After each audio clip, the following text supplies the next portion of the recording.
আন্দোলন কতটুকু কার্যকরী হচ্ছে, আমরা যে এই যে প্রোটেস্টটা করছি এটা সামনে আরো অনেক মানুষের মনে এটা দিচ্ছে, সাড়া দিচ্ছে যে ধর্ষকের বিরুদ্ধে যে কত মানুষ প্রতিবাদ করতে চায়, কত মানুষ বলতে চায় বা বলতে পারে না, আমরা সবাইকে রিপ্রেজেন্ট করছি। আমরা যে শুধু ঢাকা বিশ্ববিদ্যালয় তো প্রত্যেকটা আন্দোলনে, প্রত্যেকটা ন্যায্য আন্দোলনে সবসময় এগিয়ে এসেছে, সবসময় এগিয়ে থাকবে।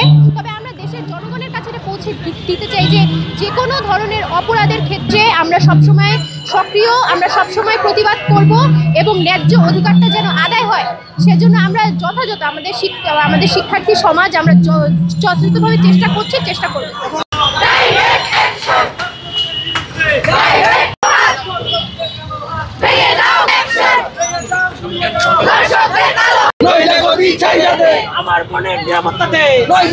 প্রবলেমটাই হচ্ছে মানে আপনার যে পরিবেশ, আপনি যেই সোশিও ইকোনমিক স্টেটাসে বড় হইতেছেন সেটা হচ্ছে আপনার অনেক বড় একটা ইম্প্যাক্ট ফেলে, ঠিক আছে? তো আপনি আসলে শিক্ষা বলে আসলে আপনাকে আমি বুঝাইতে পারবো, লজিক দিয়ে আপনার সাথে আমি ফেসবুকে তর্ক করতে পারবো, কিন্তু একটা রিক্সা ড্রাইভার যে একটা প্রান্তিক শ্রেণীর একজন কৃষক, তাকে আমি এগুলো আসলে মানে এইসব লজিক দিয়ে তাকে আমি বুঝাইতে পারবো না। তো সেই ক্ষেত্রে আমি মনে করি যে মানে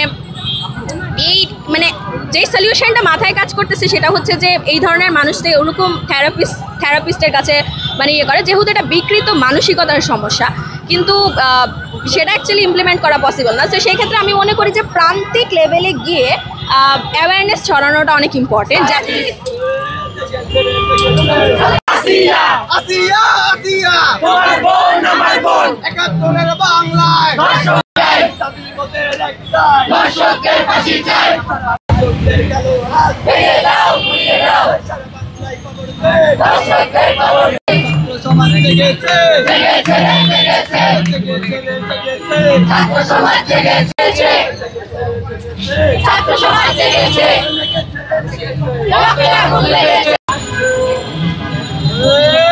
ধর্ষিত হয়েছে তাকে হচ্ছে আমরা দোষারোপ করি।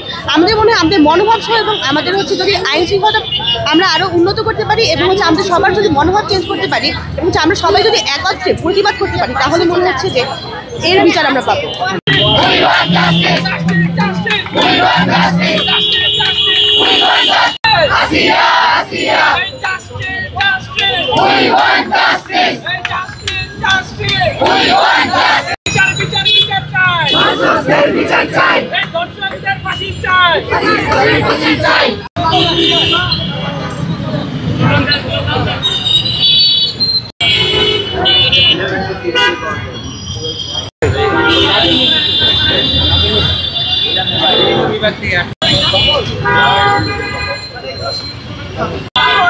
Corona.